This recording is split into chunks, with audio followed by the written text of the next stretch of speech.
Assalomu alaykum, hurmatli obunachilar. Mening ismim Sardorbek, men Bahodirjonda akasi bo'laman. Bugun 15-yanvar 2026-yil. Bizda mana ko'rsanglar -30. Bu bizning mashinamiz -30 uyog'ini ko'rsatmaydi. Hozir примерно -35-40 gradus sovuq bo'lyapti. Bizda soat hozir 1:30-2 bo'lyapti. Men hozir endi cho'ponlarning oldiga xudo xolasa ketyapman. Cho'ponlarimizga mana ozgina obed, issiq suv, choy, obed qilib nonlar bilan ketyapman, чтобы qorni och qolmasligi uchun. Va mashinada 1-2 soat birga gaplashib o'tiribmiz, qo'yni boyayotganda, чтобы cho'pon bolalar ham biz oldimizda isim olishligi uchun. Hozir ketyapman, endi mana qayerda boqishyapti, hozir telefon qilib so'rasam tog'lar orasida boqyapmiz deb ashna dedi. Endi biz cho'pon bolalar ham yaxshi, ancha hurmat qilamiz. Bolalar ham o'zinikidek chiroyli boqishadi qo'ylarimizni, o'zinikidek qaraydi chiroyli qilib. Xuddi shuni hisobiga biz ham chiroyli mana hurmatini qilib, aka-uka, как семьяdaqa ishlab yuribmiz. Endi men Bahodirjon ukamga o'xshab unaqa professional darajada ola olmayman.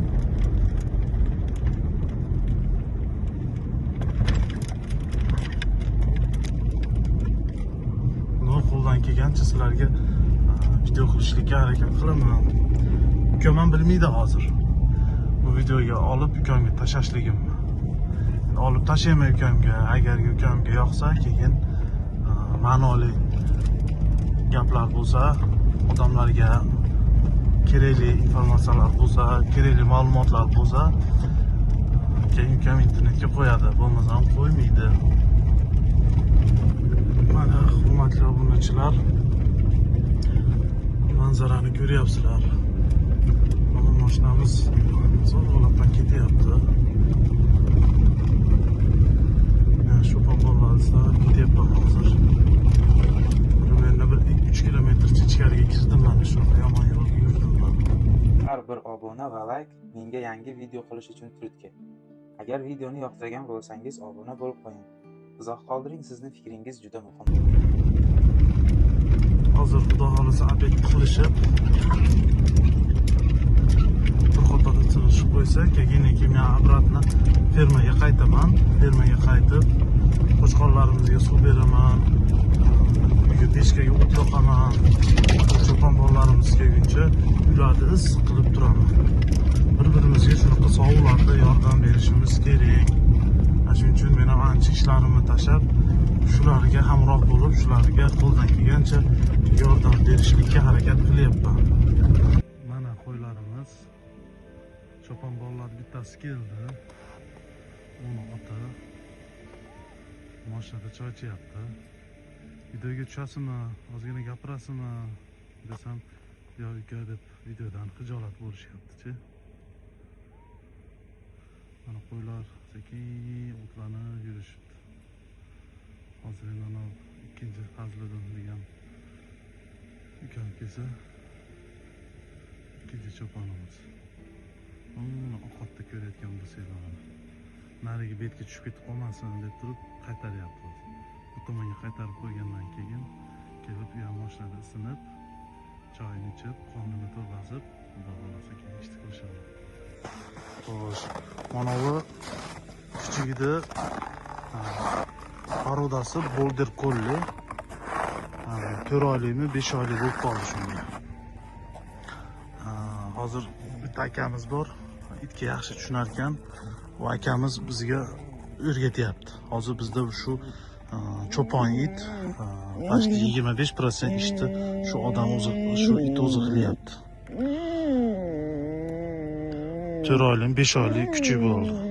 Men Bahodir ukam 35 ming rublga bundan 1 oy oldin olib kelgan ekan. Yomon eslik yomon. Tepani bitta odam ishini bemalol bajaraveradi. Men internetdan, bizni chitadan, Zabakaskiraydan topolmayapman-da. Bo'lsa yana bitta ikkita olib qo'yardim bu itlardanchi.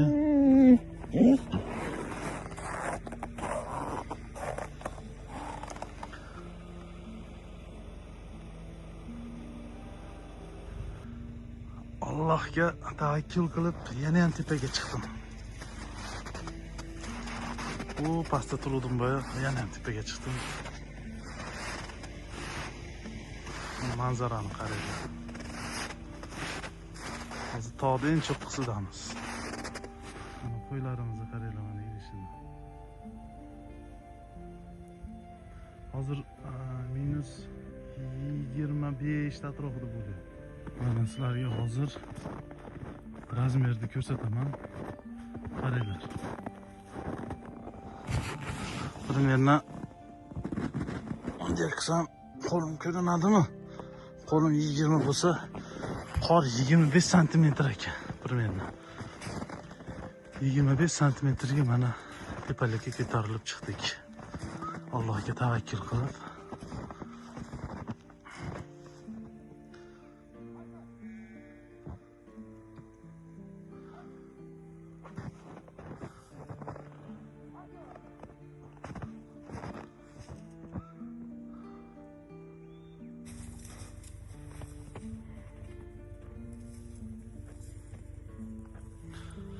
Mana ikkinchi cho'pon bolam kelib, sinib, obed qilyapti hozir.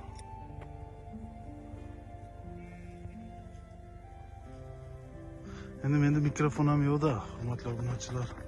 Ana shuning uchun mana bu qorni bosayotgan tovushi ham eshitilib turadi sizlarga.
Hurmatli obunachilar, mana men ham 2 soatcha o'tirdim. Akalar ham sinishib oldi chiroyli, xudo xolasa. Endi sekin fermaga qarab ketyapman. Bular borguncha qo'chqonlarga, otlarga suvini berib, o'tini berib va uyda pechkalarini yoqib isitib qolaman, xudo xolasa. Ammo ishonsanglar, shu mol boqamiz, qo'y boqamiz, fermer bo'lib ketamiz deb meni yetti uxlab tushimga kirmagan. O'g'il bolani boshida har xil ishlar bo'lar ekan, har xilga tayyor turish kerak ekan. Allohim nasib qildi, mana ferma olib qo'y qilyapmiz. Ferma olish oson, bu fermani ishlatish qiyin. Shuni bildikki, mana bizga adashmasam 3 yil bo'layotgan bo'lsa, issig'ini ham ko'rdik, sovug'ini ham ko'rdik, har xil yo'nalishini ko'rdik. Keyin shu xulosaga keldimda, agarda haqiqiy qiyinchilikni ko'rmasangiz, haqiqiy o'ylanib, har bir kuningizdan, har bir vaqtingizdan, har bir daqiqangizdan unumli foydalanmasangiz, bu ferma ham orqaga tortib ketishi ham mumkin. Sababi jonli, hammasi joni bor narsalar. jonibor narsalar bilan hushyor bo'lib, e'tibor bo'lib qilish kerak. Biz tomonlardan ham ko'pchilik bekitib ham bordi. Nimaga desanglar, boshqa ishlari bor. Bu fermani oldida как будто o'zi bo'lib ketadi, o'zi zo'r bo'lib ketadi deb o'ylashgan. Yo'q, bu joyda unaqa emas.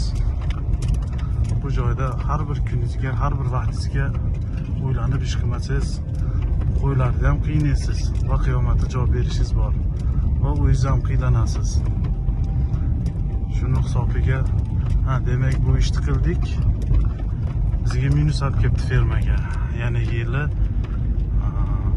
bu ошибкani takrorlamaymiz deb o'ziga xulosa qilib, mana hurmatli obunachilar, katta yo'lga ham chiqib oldik. Endi hozir sekin mana qo'yamizda. Amalinkani tushiramiz. Savrot yoqib endi fermaga ketdik. E'tibor berganinglar uchun sizlarga katta rahmat. Endi meni birinchi video olishim